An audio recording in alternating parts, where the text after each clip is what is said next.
kalau ekonomi mereka meningkat, akhirnya mereka jadi bisa nabung, mereka jadi Yeah. pikirin anaknya buat kuliah gitu. In fact, we've seen, karena we've been in the industry for 9 years kan ya.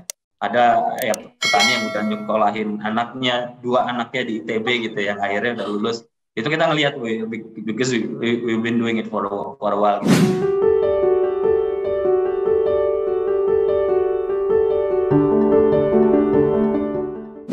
Discussion kembali hadir bersama saya Yeni Yusra dan kali ini kita akan berbincang-bincang dengan CEO dari eFishery, Gibran Huzaifa. Hai Gibran, apa kabar? Nah ini, good. Aduh, senang banget ya kita ketemuan meskipun hanya bisa melalui virtual, tapi thank you banget udah meluangkan waktu untuk daily sosial. How are you Gibran? Doing well. Been Oke. busy, tentu saja, tapi all good. Oke, eFishery selama ini kan perusahaan yang masih bertahan ya. I've known you since a long time ago dan sekarang perkembangannya cukup masif. How is it so far in terms of growth dan perkembangan bisnis dari eFishery tahun 2022 ini? Mungkin bisa di-share sedikit aja perkembangannya, Gibran? Perkembangannya sangat pesat sih, terutama Oke. di 2-3 tahun terakhir ini, our fastest growth period lah. Karena di 6 tahun pertama itu kan kita bangun fondasinya dari bisnis kita, akhirnya di 3 tahun terakhir saat kita bangun value chain services-nya sama ekosistemnya kita scale, itu pertumbuhannya luar biasa pesat sih. Jadi sekarang pertumbuhan kita per tahunnya bisa 5-6 kali lipat lah setiap tahunnya gitu ya. Jadi sangat both on the top line. Di bottom line-nya juga sama sih ya, kita juga improving always gitu ya, jalan ke sana. Tapi yang paling kita happy emang gimana jumlah ekosistem kita dan impact kita yang makin besar juga ke farmers gitu ya. Jadi kalau misalkan di awal-awal farmers kita cuma ratusan, ribuan gitu, sekarang kita udah 70 ribuan farmers gitu yang ada di seluruh Indonesia dan 240 ribu kolam yang udah tergabung di keseluruhan ekosistem fishery gitu. So that's what we're very happy about sih. Pengembangan ekosistem itu menjadi fokus utama startup saat ini ya, Gibran ya. When we talk about ecosystem 4 or 5 years ago, kayaknya itu sesuatu hal yang susah untuk disentuh. Tapi sekarang target dan mission dari kebanyakan penggiat startup itu how they can make their ecosystem bigger gitu. Effort seperti apa sih yang dilakukan oleh eFishery dalam hal ini, Gibran, as a CEO untuk fokus ke pengembangan ekosistem ini? Kalau fokus di ekosistem yang ada di perikanan, memang ya we need to start from the solutions lah ya, sama produk sama services yang kita offer. Dan solutionsnya need to start and revolve around problems dari impact target yang mau kita generate. In this case ya fish farmers-nya sama shrimp farmers-nya gitu. Jadi kita revolve around itu sih. Jadi ekosistem yang mau kita bangun, put them at the center, dan problemnya apa, itu yang kita akhirnya nyediain layanan-layanan yang udah ada. Jadi prinsip kita selalu kayak gitu. Makanya saat kita menyediakan layanan distribusi pakan sama input, kita juga waktu 2020 kan ngeluncurin produk Kabayan ya, kasih bayar nanti gitu. Sama kita juga punya eFresh yang kita off-take hasil panennya, yang itu sekarang kita udah masuk ke market ekspor juga. Jadi di pola sama proses ini ya selalu solving farmers problems dari kesulitan mereka buat dapetin input, financing, sampai akhirnya jual marketnya gitu ya. Itu yang pertama sih. Terus yang kedua, as a technology partner, we need to really build the technology sama the data itself sih. Dan pastiin kalau platformnya ini bisa enabling kita untuk bangun sinergi sama siapapun player lain. Karena when we want to create ecosystem, ini agak beda modelnya sama traditional business yang vertically integrated dan full monopoly gitu, full control. Yang itu less scalable. Tapi ekosistem is about scalability sama openness berarti ya. Jadi kalau kita udah bisa bangun akses ke teknologi, prinsip yang ada di fishery ya kita nggak ngerjain itu sendiri. Makanya waktu kita distribute pakan, kita kerjasama sama merchant, kita kerjasama sama principal, sama brand gitu. Waktu kita bikin Kabayan ya kita nggak bikin peer-to-peer lending kita sendiri, nggak jadi fintech gitu ya. Tapi kita kerjasama sama fintech yang existing, sama beberapa bank digital dan bank tradisional juga. Sama juga kayak off-take-nya. Jadi ecosystem is all about building ya tadi sih, building network yang akhirnya bisa bareng-bareng create value dan solve problems yang memang penting buat ekosistemnya itu. Iya, tapi correct me if I'm wrong, Gibran. Dari awal sampai saat ini entry point dari eFishery masih smart feeder ya? Atau mungkin sekarang ini udah ada luring lain yang ternyata cukup signifikan untuk menarik perhatian farmers? Betul, anchor kita sih masih tetap di feeder sama di datanya lah, pokoknya di feeder sama di aplikasinya. Dan itu selalu anchor teknologi kita sih, karena waktu kita bangun ekosistem end-to-end-nya, harus basis dari data sama teknologinya. Kalau enggak, ya apa bedanya kita sama trader biasa gitu, apa beda kita sama tengkulak gitu. Jadi itu yang akhirnya ngebedain kita, karena dengan adanya data sama teknologi kita bisa create consolidation sama aggregation yang akhirnya bisa bangun volume dan generate value lebih gede ke farmersnya. Itu selalu jadi entry point kita yang pertama sih. However, sekarang ya farmers no longer see us as a IoT company gitu ya. Dulu kan mereka ngeliat, oh e-fishery ini yang apa sih yang nyediain feeder gitu. Kalau sekarang enggak, mereka join e-fishery karena e-fishery buat mereka nih kayak koperasi. Mereka bisa dapat pembiayaan, mereka bisa beli pakan di e-fishery, jual ikan di e-fishery. Terus ya harus ada iuran koperasi buat dapat feeder gitu. Itu yang sekarang ada di mata para farmers sih, which is great. Itu yang sebenarnya kita bayangkan juga, bahwa kita mau yang nyatuin farmers jadi satu community yang akhirnya mereka punya volume gitu. Ih, seru banget ya. Jadi kayak ada ketergantungan tapi in a good way ya dari komunitas yang selama ini mungkin masih lacking ya, Gibran ya. Ternyata dengan ada e-fishery yang fokus ke mereka, jadi lebih, oh thank you e-fishery, seperti itu mungkin ya. Tapi dapat feedback lain nggak sih dari mereka? How do you see the feedback from farmers? Feedback pasti kita selalu dapetin ya, kira-kira apa aja yang kita perlu lakukan secara khusus. Tapi memang ya feedback positif yang paling banyak kita lihat, baik itu secara verbal yang mereka sampaikan maupun measurements yang clear dari pertumbuhan ekonomi mereka gitu ya. Kalau dari satu kita ngelihat gimana awalnya itu kan mereka nggak punya akses ke hal-hal yang kayak gini kan ya. Mereka nggak punya akses ke working capital, mereka beli pakan tuh harus lewat tengkulak gitu ya, jualnya harus ke tengkulak juga dengan harga yang udah diatur. Tapi dengan pas mereka pakai e-fishery dan teknologi bisa membangun akses mereka ke pakan lebih murah, financing yang lebih murah sama market yang akhirnya lebih bagus, itu yang bikin mereka lebih excited sama bisnis mereka itu sendiri sama sektornya gitu. Dan akhirnya mereka lebih tumbuh. Ya kita ngelihat banyak farmers kita yang awalnya cuma punya 2 kolam, join di fishery 1 tahun kemudian dia punya 20 kolam. Jadi itu yang ya kita ngelihat measurement-nya clear ya, jumlah kolamnya nambah berarti pendapatan mereka nambah gitu. Di sisi lain kalau secara kualitatif gitu ya, secara verbal ya mereka yang tadi dibilang ya, mereka very thankful about us being there, dan apapun solusi yang kita lakukan itu sebenarnya itu inputan dari mereka. Jadi waktu kita startnya cuma jualan pakan gitu ya sama ngasih kabayan, ya mereka request, Mas saya emang kebantu nih Mas, pakannya lebih murah, tapi kalau saya jualannya masih ke tengkulak ya tetap aja Mas harganya jelek, nggak dapat untung juga. E-fishery bisa nggak bantu kita ke situ. Jadi kita selalu ngedengerin mereka ke situ sih, dan ya currently beberapa improvement dari services yang kita punya, mulai dari bisa di harga yang inflasi sekarang pakan harganya naik gitu. Mereka request e-fishery bisa nggak nih nyediain pakan yang harga lebih murah, gimana pun caranya gitu. Itu yang kita lagi coba pikirin sih. Tapi it's a continuous improvement for us, karena selalu banyak problems yang perlu kita selesaikan sih. Menarik ya, jadi fokus petani bukan hanya gimana caranya bisnis mereka bisa jalan, tapi sekarang menambah kolam sampai mungkin lebih ke ekonomi juga ya Gibran ya, gimana gue bisa nyekolahin anak gue sampai ke perguruan tinggi. Jadi fokus mereka jadi meningkat ya Gibran ya. Persis itu yang kita lihat sih. Makanya kalau bahasanya kita sih, kenapa kita very excited about what we're doing. Kita awalnya kan sektor-sektor kayak gini nggak ada sentuhan teknologi sama sekali gitu ya. Jadi sektor yang selalu untapped lah. Orang fokusnya bangun teknologi selalu ke consumer lagi. Sampai apapun yang kita miliki sebagai consumer nih udah over engineered sama keseluruhan teknologi sama solutions gitu ya. Tapi sektor yang esensial yang kayak gini jarang kesentuh gitu. Maka waktu di awal first step kita memang kita nyediain teknologi buat mereka buat mengurangi kesenjangan teknologi gitu. Tapi menariknya dengan kesenjangan teknologi membuka akses terhadap ekonomi yang baru. Akhirnya kita bisa mengurangi kesenjangan ekonomi. Dan yang tadi exactly what you said kan. Kalau ekonomi mereka meningkat, akhirnya mereka jadi bisa nabung, mereka jadi mikirin anaknya buat kuliah gitu. In fact, we've seen, karena we've been in the industry for 9 years kan ya.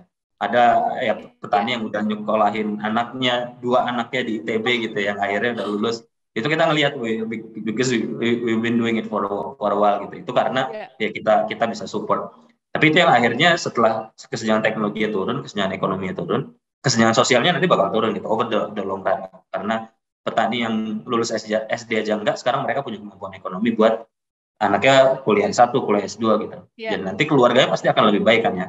Mobilitas vertikal bisa kejadian. Itu sih yang secara nggak langsung gitu. Walaupun ya kita nggak bilang kalau ini purely driven by us gitu ya. Tapi menurut kita kalau kita ada di sektor yang tepat dan nyediain solusi yang tepat, impact-nya bisa banyak dimensi lah. Oke, istilahnya bener nggak sih yang lagi tren sekarang multifaceted? Kira-kira Exactly. seperti ini ya. Talk to me about talent nih, Gibran. Kita nggak fokus terhadap berita-berita buruk yang terjadi di dunia startup saat ini, tapi sebagai tech company yang fokus masih ke IoT, engineer kan masih banyak dibutuhkan ya. Seberapa besar sih dukungan engineer dan kebutuhan dari e-fishery untuk tenaga engineer ini, dan bagaimana engineer bisa memberikan kontribusi untuk teknologi di e-fishery sendiri? Engineer ini kalau ngomong ke semua startup, walaupun di tengah kondisi Semuanya ya winter, sekarang ya. ya definitely engineer bahkan masih jadi the hardest role yang perlu kita masukin gitu ya.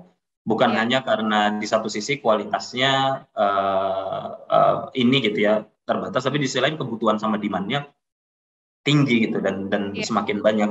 Karena kalau kita lihat di dua sisi kali ya, misalnya 9 tahun lalu 10 tahun lalu, mungkin supply engineer terbatas ya, tapi banyak banget hal yang kita lakukan, yang kita invest, yang startups invest gitu, ekosistemnya invest, yang akhirnya bisa ngebangun kualitas engineer kita gitu, jadi supply-nya bisa naik.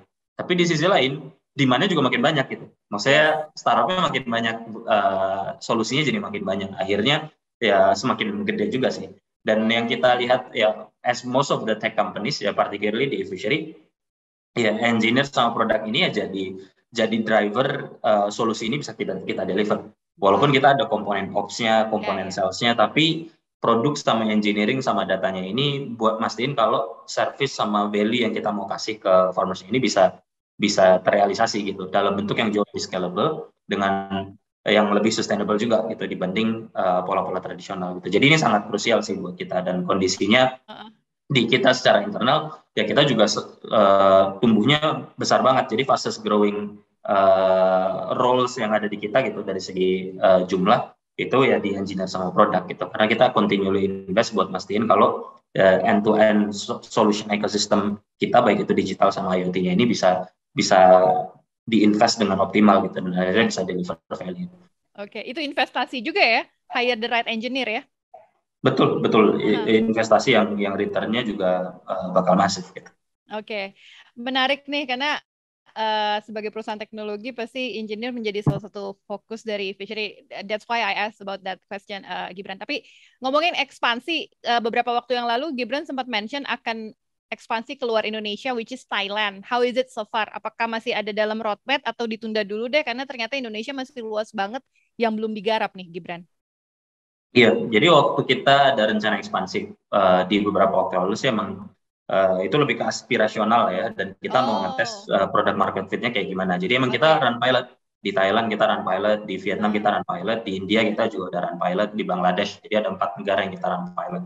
Dan dari run pilot itu kita ngecek produk market fit-nya bakal kayak gimana, dan kita get a lot of learnings. Di satu sisi emang fokus 3 tahun terakhir emang ya kita mau ngembangin market di Indonesia karena marketnya masih gede gitu ya. Tapi sambil jalan kita pengen ngelihat juga kanan kiri gitu ya. Ada nggak sih opportunity yang memang perlu kita start dari sekarang supaya kita dapat good understanding about the market. Dan akhirnya kita udah bisa ngedapetin itu. Makanya fokus kita mulai dari tahun ini lah. Kita udah mulai commercial pilot lah. Dan ekspektasinya di tahun depan commercial rollout. Tapi instead of going to multiple countries, kita fokusnya ke satu country dulu di luar Indonesia. Gitu, which is India. Itu yang mau kita fokusin. India? Iya. Jadi kita mau fokusin langsung udahlah ke big marketnya gitu. Itu yang nanti kita mau coba bangun sih dari sekarang gitu. So hopefully it will be exciting. Biasanya startup India yang ekspansi ke Indonesia, ini Indonesia ekspansi ke India. Good for you, Gibran. Tapi kalau di Indonesia sendiri kawasannya udah seberapa besar sih, Gibran? Karena gue dengar udah sampai ke Kalimantan ya. Artinya bukan cuma Jabodetabek aja nih, di luar Jabodetabek juga udah mulai nih. Kedepannya akan ke arah sana juga nggak, ke Indonesia Timur mungkin? Betul, kalau sekarang sih kita udah cover 26 provinsi ya di seluruh Indonesia. Jadi dari Aceh sampai Nusa Tenggara Timur sampai ke Sulawesi Utara tuh, di ujung jarinya Sulawesi itu Minahasa Utara itu e-fishery udah ada. Yang belum cover banyak paling di yang bener timurnya gitu ya, kayak di Kepulauan Maluku sama di Papua itu kita masih belum cover banyak gitu, belum masuk. Jadi tapi itu target kita sih. Jadi over the next year kita pengen cover 100% dari Indonesia. Terus sekarang ya ya mungkin kalau dari kota sama kabupaten udah berapa 300-an ya, 300 hampir 400-an kota sama kabupaten yang udah kita cover. Jadi udah lumayan sih coverage dari fishery yang ada Oke. dari tadi ya Aceh sampai Nusa Tenggara Timur. Oke, seru banget nih, makin sibuk banget ya Gibran ya. Last question Gibran, fundraising journey nih, terakhir kan menutup Series C ya. Ada rencana nggak sih tahun ini? Dan ketika kita masuk ke Series C kan artinya ada demand dan tekanan atau pressure yang lebih berat untuk e-fishery nih. Seperti apa nih strategi e-fishery supaya bisa bertahan ketika fundraising juga tetap berjalan gitu? Ada rencana fundraising lagi nggak sih? Iya, kalau dari rencana fundraising lagi nggak actively sih sebenarnya, Oh, karena ya I think we're in a quite good financial position lah buat kita oke. misalnya. Jadi kalau fundraising buat kita nggak ada target kalau 12 bulan kita mau fundraising gitu ya atau berapa gitu karena burn rate-nya tinggi dan runway-nya tinggal segitu gitu. Kalau dari Fishery, it's about what we want to do. Jadi apa dulu yang mau kita invest dan butuhnya berapa banyak dan dari siapanya itu yang lebih penting buat kita sih, Oke. siapa yang bakal ngebantuin kita buat mencapai apa yang mau kita lakuin tadi. Makanya Oke. ya having said that, ya sekarang ada beberapa inbound offer gitu ya, kita coba exercise, tapi ya asal dua itu clear itu yang kita coba bangun. Ada beberapa strategic project yang kita lagi piloting, lagi kita ya invest di tahapan awal. Kalau ini jalan baru kita butuh capital lebih banyak dan misalnya ambisi kita lebih besar baru kita fundraise gitu. Jadi nggak ada certain Oke. target, bisa jadi which means bisa jadi sooner gitu ya, bisa jadi much later gitu. Jadi tergantung ya Yes. dua poin tadi sih yang jalan gitu. Terus nyambung ke yang pressure sih sebenarnya dari investors enggak ya, karena ya Oke. mungkin di banyak vertical dan di banyak startup lain, terutama di kondisi market yang sekarang kan ya, lu harus ngurangin burn rate, lu harus Ya. mulai path to profitability dan lain sebagainya. Mm. Tapi untungnya dari awal, jangan kan dari series C, dari series A, dari seed round aja kita udah managing our burn rate gitu ya. Kita Dari gibah malah ya, dari iya grant. dari awal gitu. Makanya kita dari awal juga udah on a path to profitability dari awal gitu. Jadi modelnya di investors justru ya bukan pushing us to grow juga ya, tapi ya pushing us to continue grow while maintain our unit economics gitu, the way that we work gitu. Jadi nggak ada perbedaan yang signifikan sih, malah dari mereka ya nanya Fishery butuh bantuan apa untuk ya support hal-hal tadi, mulai dari regional expansion, area expansion dan Ya. lain sebagainya.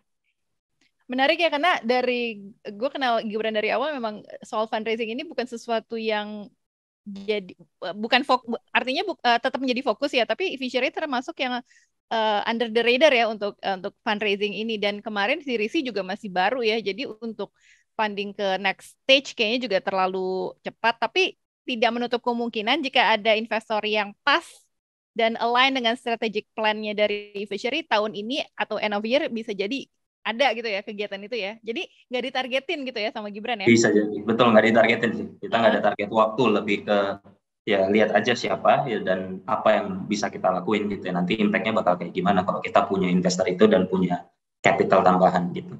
Oke, terakhir deh, tips dong buat mereka nih yang saat ini mungkin masih mencoba untuk enhance dunia aquaculture di Indonesia, bukan disrupt ya, tapi enhance gitu. Masih ada yang kurang nggak sih? Mendingan kalian cater yang soal ini deh, karena kok soal ini ternyata belum terlalu relevan untuk di cater, atau ternyata aquaculture sangat-sangat fragmented nih, jadi semua juga bisa disasar nih. Gibran ngelihatnya so far kita udah di 2022, ada perubahan nggak sih dari dunia aquaculture ini?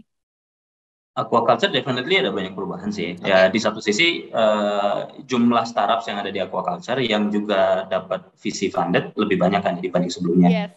Sekarang tuh ada hampir 40 startup perikanan dan aquaculture lah yang ada di Ya. Indonesia gitu ya. Dan ada beberapa saham names juga yang akhirnya udah dapat funding gitu. Dan hopefully ya Fishery bisa kasih impact juga ke industrinya gitu, karena kita kan ya ini ya ngebukain hutannya gitu, ngebukain jalannya yang pertama kali build, dapat funding seri C, dan itu akhirnya ngebantu investors buat tertarik sama sektornya gitu, excited Yeah. sama sektornya, dan kita ngelihat itu sih sekarang. Tapi dari sudut pandang sektornya itu sendiri, problemnya masih banyak banget sebenarnya.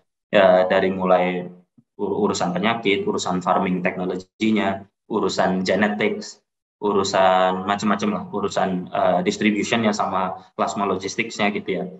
Itu banyak yang masih belum di-solve.